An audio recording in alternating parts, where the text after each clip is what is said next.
Magandang umaga po, Nay.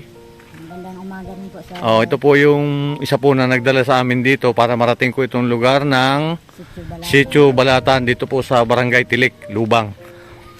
Kamusta po dito, Nay? Okay lang po. Hmm. Nakakaraos naman araw-araw pero nung bagyong paing, nag-evacuate kami papuntang school. Marami ba ho dito ng mga nasira na bahay? Ang nasiraan pong bahay dito ay mga 8 yata o 7. Oo.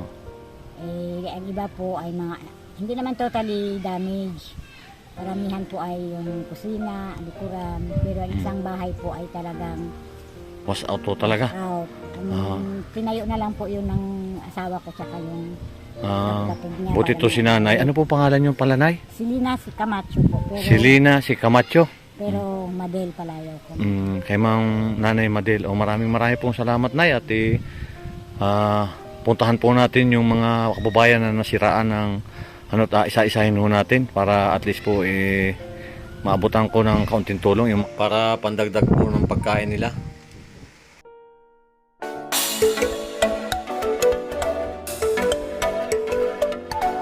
Palang araw po, ngayon po ay may pupuntahan po tayo dito na isa rin nating kababayan. Dito po rin sa isla ng Lubang, dito po sa Barangay Tilik. At atin po silang dahil isa po rin sila sa nasiraan ng bagyong paing. Napakarami po kasi dito rin na nasira. Dito po rin sa nagdaang bagyong paing, kaya paano po mapaabutan natin sila ng kaunting tulong. Ay, magandang umaga po. Magandang umaga rin. Kamusta po kayo, Tay? Okay lang naman. Parang napansin ko, sira-sira yung bubong ninyo. Oo nga eh. Kaya sa nung bagyong dumaan, Oo. ito, nagtitiis muna. Oo. Kung mayroong sanang mahinga ng tulong na kahit ano lang dyan na kapala ang maanuhan lang, hindi ari na sanang tanggapin. Oo. Kamusta ho, Tay? Ano po pala ang pangalan nyo? Kino, Aquino? Oo. Aquino naga. Naga. Ano po ang kinabubuhay nyo dito, Tay? Isang lalaot, ang ganyan na sa mga panahon, malakas, ay hindi na rin Dito lang. makalaot. Dito lang kayo. Yun ang pang araw-araw din lang ninyo na hanap buhay. Minsan, nagpapadala ng mga anak ko minsan, May mga anak ko kayo. Manila. Ay, asawa po ninyo. Yung patay na asawa ko eh. Patay na po. Sorry po. Asawa ko itong bago. Ibig sabihin ko po naman, nakakakain kayo ng sapat dito sa po naman ninyo. Oo, minsan din. Mhm. Kasi ano rin. Pero po nito nagdaang bagyo, kamusta po naman yung dito? Kayo ba hindi umalis dito? Ganun ba? Kasi siguro ang lalaki ng alon dyan. Kung hindi umalis, ay yung anak ko na lang ang ko likas. Baka maubos ang gamit namin mawala eh. Bagyo, madala. Dito na lang. Pero malakas po talaga yung hangin kasi kita ko yung yan po. Malakas talaga. Alon. Pati alon dito eh. Kung Oo. nakakadagat itong loob namin eh. Pasok dito tubig. Pasok doon hanggang doon. Hanggang doon pa sa may loob. Pwede pa kung pumasok tayo? Sige po. Tapos bahang dito eh. Ayan. Si tatay, yung ano niya. Ayan. Sige po. Din. Sige po. Upo po kayo, tay. Ito yung bahay ng tatay. Yan. Kayo lang kung mag-isa rin dito. Kasama niyo yung isang anak ninyo. Mag-asawa na yan. Masama ko dito. Pinag-ilas ko. Hindi bali ako lang matira dito.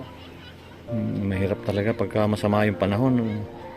Tsaka po pagka masama ho panahon tayo, huwag na kayong lalaot. Lalo na pagka may katulad ngayon, may bagyo, huwag kayong magkumpiyansa na doon pa kayo sa laot. Kalmada nga pero mamaya nadyan na yung bagyo para iwas tayo sa disgrasya.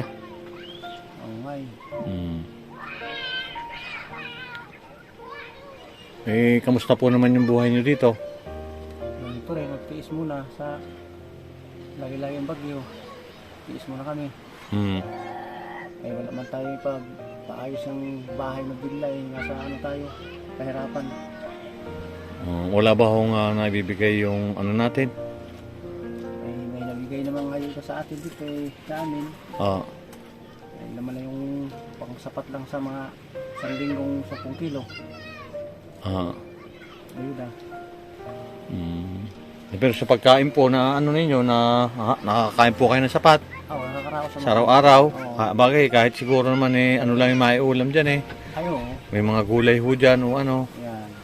Oh. Pero dito, napansin ko dito, hindi po makakapagtanim ng gulay. Hindi. Kasi mamatay dahil tabindagat, ano. Tulad po niyang okra, sitaw, Hindi ari dito. talbos ng kamote. Kasi tabindagat kayo. Ang dagat. Ay, at least po napasyalan ko kayo dito tayo. Dagat. Dito pag umulan pala sigurado tuluan na dyan. Yan. Lahat ka ito Yan oh. Paano yan makakano si tatay? Yan oh. Pinagtagpi-tagpi lang sa ako. Ay, anak ninyo ito? Anak ko yan. Yan. Saan ka naigib niyan? Doon pa mo sa bayan? Sa pier? Here. Ang layo pa, sa nasakay sa bangka. Ayun. Para lang madala dito yung tubig. Pang-inom po yan. Pwede na pang-inom. Ang layo pa ng kinukuha nun. Sasakay ka pa ng bangka para makakuha lang ng tubig. Wala ho kayo ba na ibang trabaho? Wario, kung may samang panahon, wala ho kayong ibang trabaho na pwede ninyo na gawain dito sa bahay? Ano ko, yung nagpanday ako eh. Nagpapanday ho rin kayo? O, kung may nakuha nagpapanday yun, nagpapanday ako. Sa ngayon po wala. Sino po siya? Manugang ko yung aming asawa. Ay, magandang... Okay lang ba na anuhan ka? Magandang umaga po. Ayun. Si ma'am. Ay, buti ho na kaano kayo dito na hindi kayo na ano ng bagyo. Hindi naman naawa ng malang Diyos, hindi naman. Pero yung tubig po, mabot po dito? Dito, lampas na doon. Lampas pa doon. Lampas nga abot doon sa kabila, dyan eh. Lampas pa daw yung tubig dyan. Gano'n pong kalalim, maganda Ito. Tapos yung ano niyan, yung alon, buti sisirain kasi ng alon yan Sira nga, inayos ko na lang yan dyan eh. Sira na yan eh. Pinabuhuran ko na ulit. Mababa ito. Ay, maano pa ito eh. Lumubog. Tinabunan ulan nyo ito ng ano? Wala yan. Kumano lang sa alon eh. Yan Ito po daw na ano na ito ay na ano rin ng alon. Yung buhangin na ito. Siyempre buhangin po nila, nasa tabing dagat sila. May iba sa usapan. Ito pong kinatatayuan ninyo sa inyo ba ho ito? Ano ba ito? May lote ba kayo dito? Sari-sari? Ito aring paglutihan ito. Apo, parang naging pisto lang ninyo? Oo, marinson ito eh. Oo. Sa lugar na ito, ayahan naman kami dito. Pwede magluto. Nakatirik lang kami, parang ano lang ang tawag nun, yung pangalagaan lang ang ano. Oo, yung kapaligiran. Parang ganon.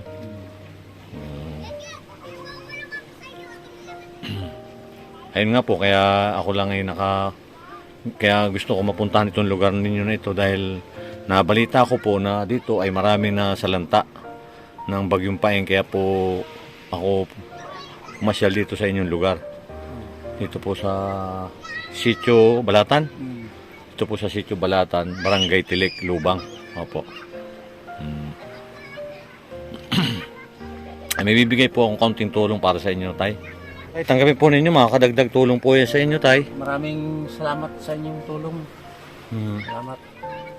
Okay, pasensya na po kayo sa aking nakayanan. At ingat po lagi kayo dito. Huwag po kayong mawalan ng pag-asa. Lagi po kayong magdasal. At yun po ang isang importante po sa atin para paano po ma-relax po lagi tayo. Unang-una po lagi tayo tumawag tayo sa Panginoon. Opo. Maraming salamat sa iyo. Okay po. Maraming salamat po tayo. Ingat po lagi kayo. Thank you po. Salamat. Sige ma'am. Salamat. Yan at ito nga po yung nangyari sa bahay ni tatay. Dahil nga po sa bagyo. At sa nais pong magpaabot ng tulong, mag-message lang po kayo sa aking Facebook page. Maraming salamat po. At malaking tulong po para kay tatay. Sasakyan namin na bangka. Kasama ko si Consial Rick dito po sa... Marami pong salamat at ingat po.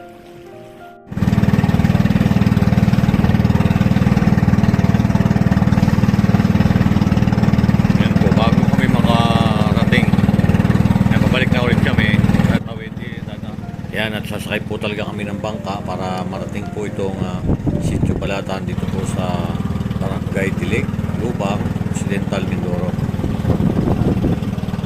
Ako si Sir Mike, yung isang bangkero.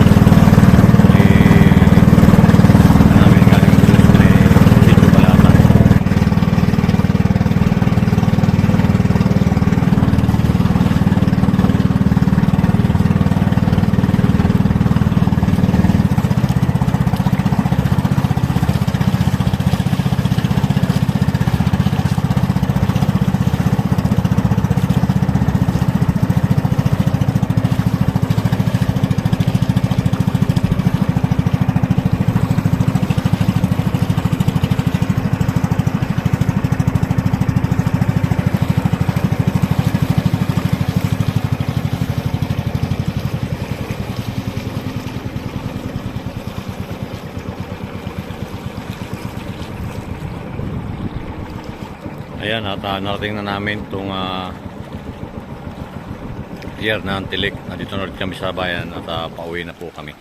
Po yung kasama namin na naghatid po doon sa kabilang isla na yun. Naghatid sa amin si Christian. Maraming salamat at sana makabalik ulit kami dito, ha?